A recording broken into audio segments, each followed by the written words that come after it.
என் பேர் சிவனித்ரன். எதுக்கு உங்களுக்கு போலீஸ் ஆகணும்னு ஒரு ஆசை வந்துச்சு? நல்ல கேள்வி. அதாவது காவல்துறையில் யூனிஃபார்ம் போட்டால் மட்டும்தான் குற்றவாளிகளை கண்டிக்க முடியும், நிறைய பேருக்கு நல்லது செய்ய முடியும், பெரிய மரியாதையோட வருகின்ற வழிகளெல்லாம் வணக்கங்கள் குவிந்து விடும். இதெல்லாம் சின்ன பிள்ளையா இருக்கும்போது பார்த்து பார்த்து காவல்துறை அதிகாரிங்கிறது மிகப்பெரிய ஒரு பதவி.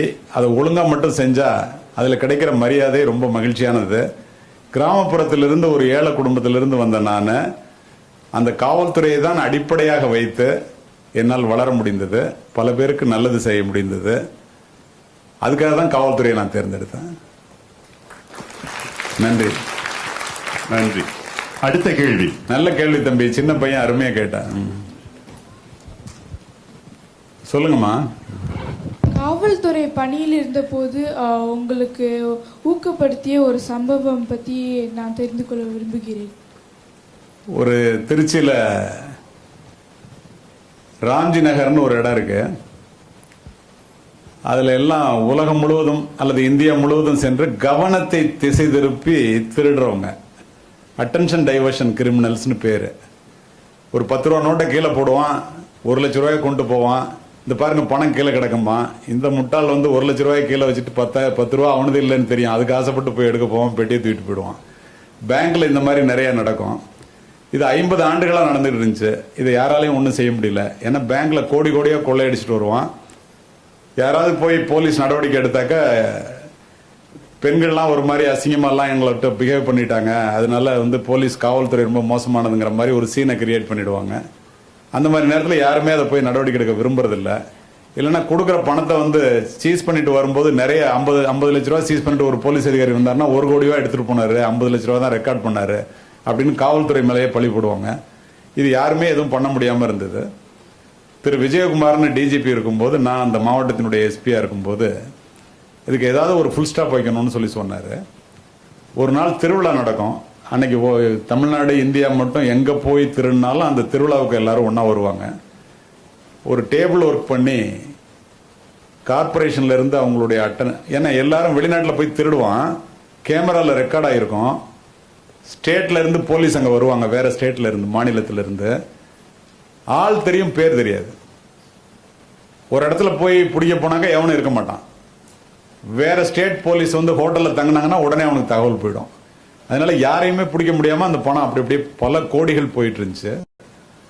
அப்ப நான் ஏதாவது அதில் முடிவெடுத்து செய்ய முடிஞ்சா செய்யலாம். ஏன்னா நான் அங்கேயே ரொம்ப நாடுகள் பணிபுரிந்தவங்கிறதுனால அந்த பொறுப்பு என்னிடம் ஒப்படைக்கப்பட்டது. அந்த திருவிழா அப்ப சுருக்கமா சொல்றேன், ஒரே ராத்திரியில ஒரு 100 பேரை கைது பண்ணோம், சிறையில் அடைச்சோம். இது எல்லா காவல்துறை அதிகாரியும் செய்யறது. இது திரும்ப தொடராம இருக்கணும்னா என்ன செய்யறதுன்னு யோசித்தேன். நான் எல்லாருடைய போட்டோவையும் எடுத்து திருச்சியில் எங்கெங்கெல்லாம் முக்கியமான பஸ் ஸ்டாண்ட், ரயில்வே ஸ்டேஷன் இருக்கோ அங்கெல்லாம் போட்டுவிட்டு இவங்கெல்லாம் திசை திருப்பி, கவனத்தை திசை திருப்பி திருடக்கூடிய கொள்ளையர்கள், ஜாக்கிரதைன்னு போட்டு விட்டேன்.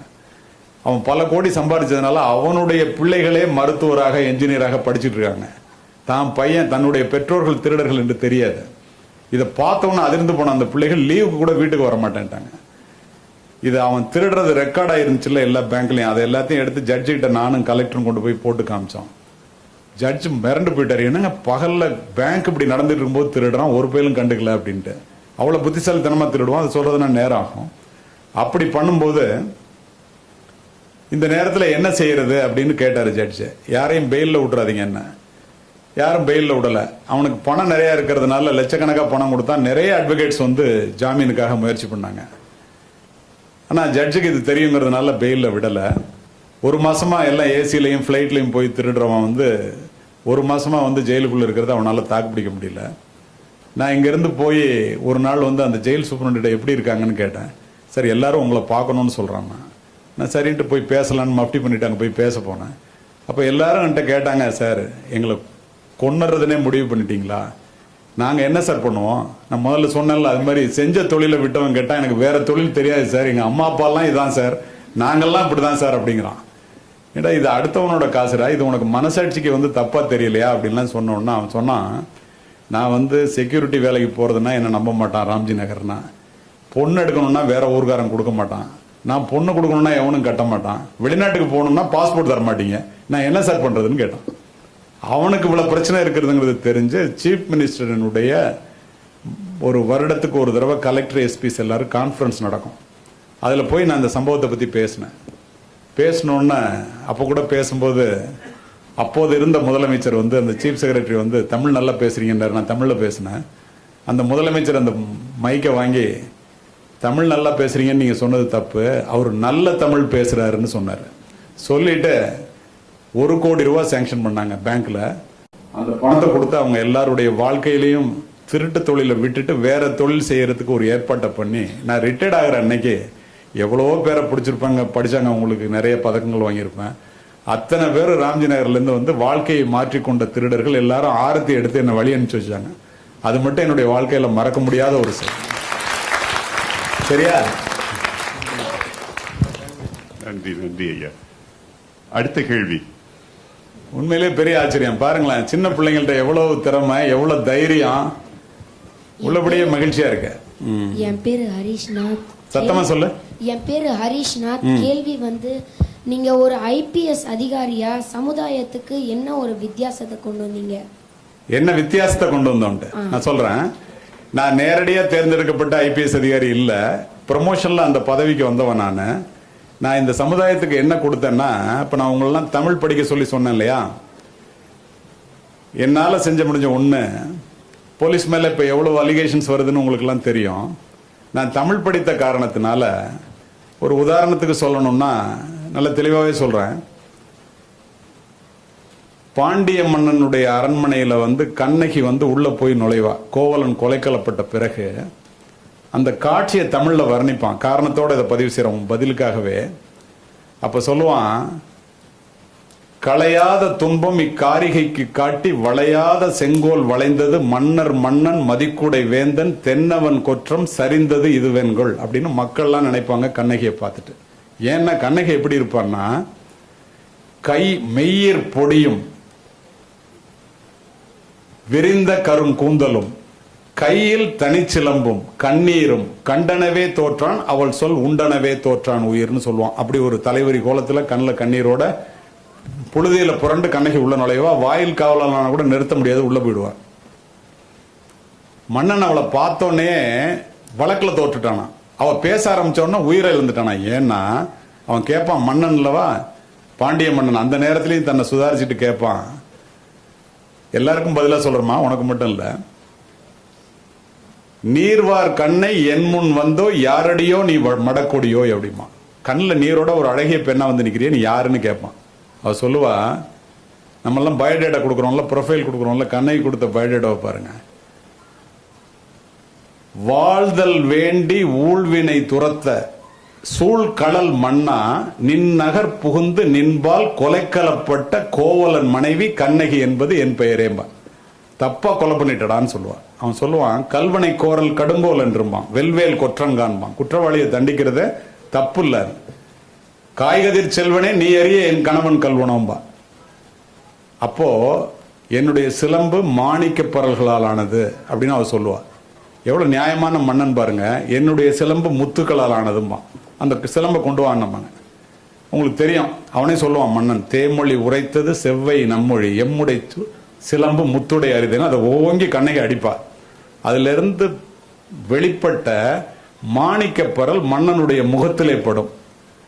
பொன் செய் கொல்லன் தன் சொல் கேட்ட யானோ அரசன் யானே கல்வன் மண்பதை காக்கும் தென்புல காவல் என் முதல் பிழைத்ததுன்னு உழுந்து செத்துருவான். அவன் செத்தோன்னா பாண்டிமாதேவியும் இறந்துருவான். இதை ஏன் சொன்னா, தமிழ் மன்றம், தமிழ்ல உள்ள நல்லதையும் நீங்க தெரிஞ்சுக்கணும். அந்த பாப்பாவுக்கு நான் எதை விட செய்யறேன்னா, நான் என்ன செஞ்சேன் அப்படின்னா, இந்த சமுதாயத்தில் என்ன நல்லது என்னால் செய்ய முடிஞ்சுன்னா, குற்றவாளிகளிடம் நான் கடுமையானவன் என்ற பெயர் எனக்கு உண்டு. இந்த இலக்கியத்தை படித்து நிரபராதி ஒருவன் தண்டிக்கப்பட்ட காரணத்தினால் மன்னனே உயிர் துறக்கின்ற சம்பவத்தை தமிழிலே நான் தாய் தமிழிலே படித்திருந்த காரணத்தினால் என்னுடைய 35 ஆண்டு கால காவல்துறை வாழ்க்கையிலே ஒரு நிரபராதி கூட தண்டிக்கப்பட்டது இல்லை என்பதை இந்த அவையிலே பதிவு செய்தேன்.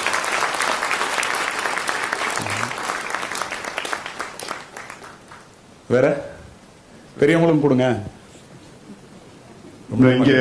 இங்க முன் வரிசையில் ஒருத்தங்க கொடுங்க கொடுங்க அந்த பாப்பாட்ட சரி, கேளுங்க நீங்க கேளுங்க, அப்புறம் அதை கேட்கட்டும். சொல்லுங்க.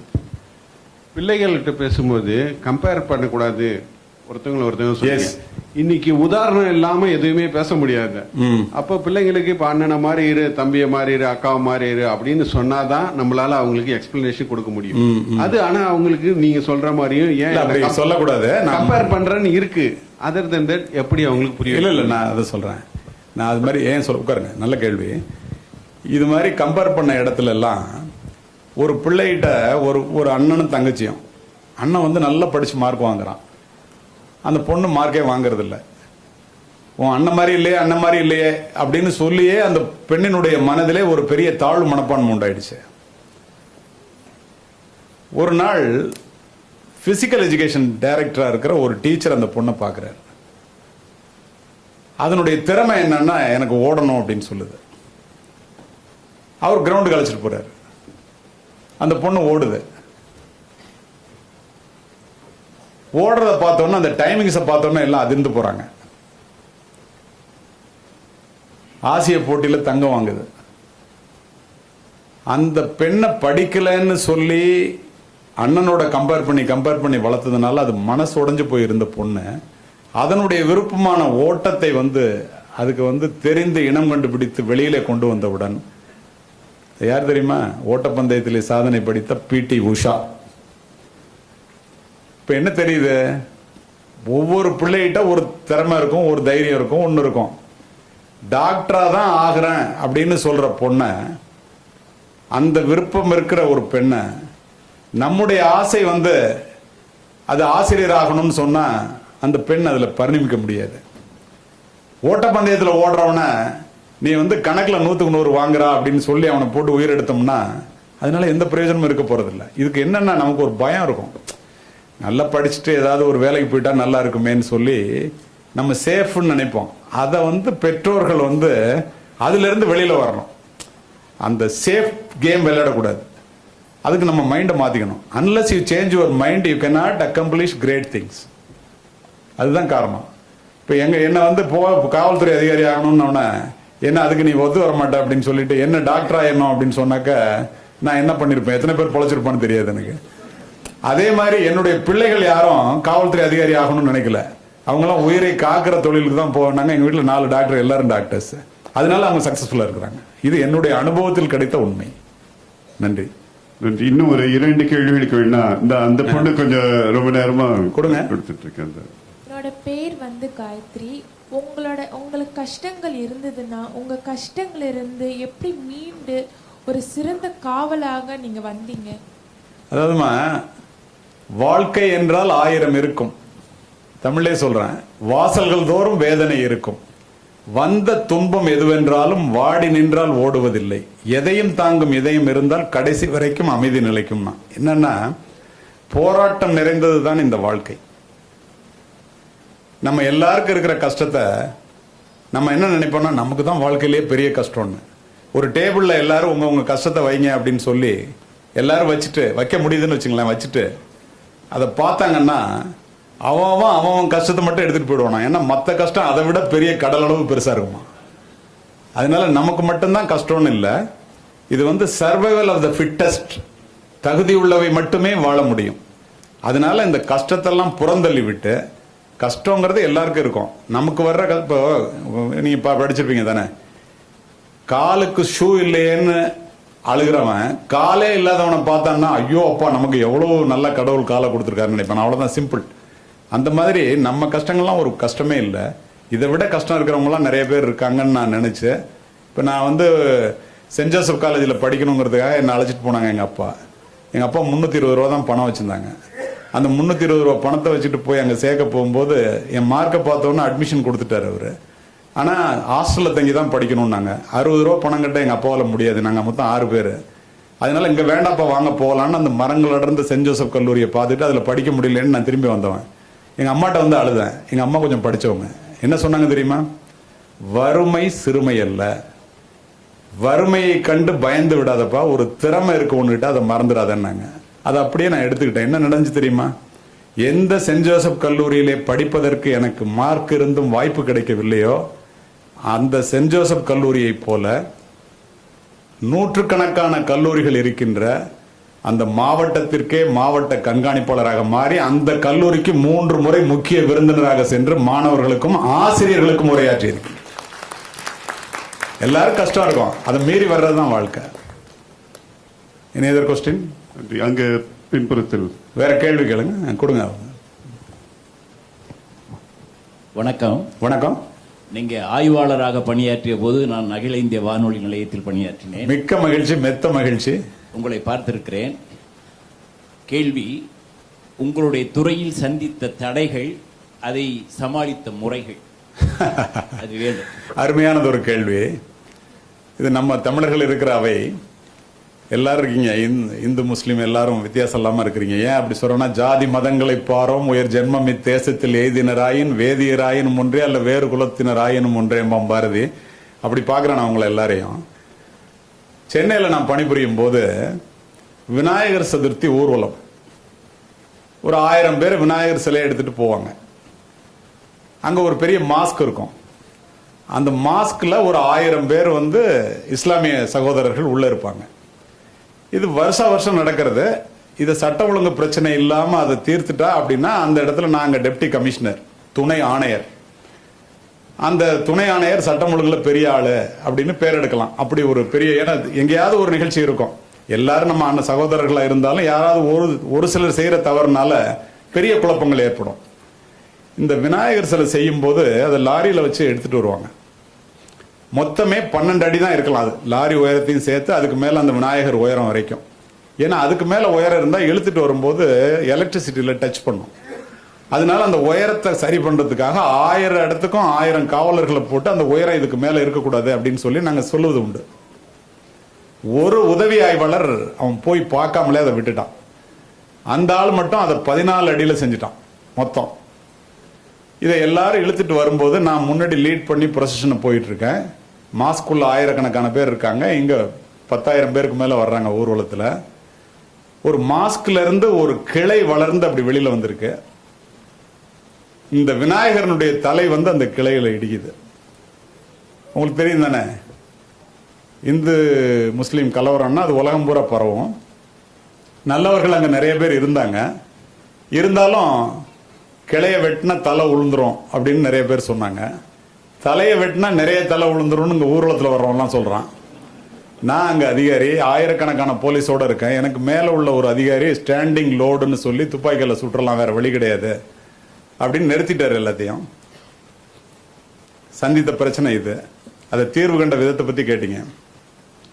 நம்மெல்லாம் பெரும்பாலும் தஞ்சாவூர்ல இருந்து வந்தவங்க, அல்லது தமிழ்நாட்டில இருந்து வந்தவங்க, அல்லது கிராமத்துல இருந்து வந்தவங்க. அந்த அதிகாரிகிட்ட நான் சொன்னேன், தயவு செய்து சுற்ற வேண்டாம் சார், ஒரு 10 நிமிஷம் எனக்கு டைம் கொடுங்க அப்படின்னு சொன்னேன். 10 நிமிஷம் டைம் கொடுத்து என்ன பண்ண போறேன்னு கேட்டாரு. கொஞ்ச நேரம் பேசாம இருங்கன்ட்டு. அந்த மாதிரி ஒரு கிரைசிஸ் மேனேஜ்மெண்ட் எனக்கு பழக்கப்பட்டது. 5 நிமிஷத்துல மேல கிளைய வெட்டக்கூடாது, விநாயகரனுடைய தலையை வெட்டக்கூடாது. எல்லாரும் மேலேயே பார்த்துட்டு இருக்கும்போது நான் கீழே பார்த்து பக்கத்தில் இருக்கிற புல்டோசர் எடுத்து ரோட்ல 2 அடி பள்ளத்தை தோன்றான்னு சொல்லி கீழே இறக்கி மேலே ஏற்றியாச்சு. இஸ்லாமிய சகோதரர்கள், இந்து சகோதரர்கள் அத்தனை பேரும் கலிமூர்த்தி வாழ்கன்னு கோஷம் போட்டாங்க. இல்லைன்னா 10 பேர் செத்துருப்பான். இந்தியா முழுவதும் எதிரொலிச்சிருக்கோம். நான் சந்தித்த பிரச்சனைகள்ல டைம்லி சால்வ் பண்ணது இது. ஒரு நிறைய பேரோட உயிரை காப்பாத்தினதுனால எனக்கு அதுல ஒரு நிறைவு உண்டு. பெரிய வானொலி அதிகாரி இந்த கேள்வி கேட்டதுக்கு மகிழ்ச்சி. நன்றி ஐயா. சரி, ஒரு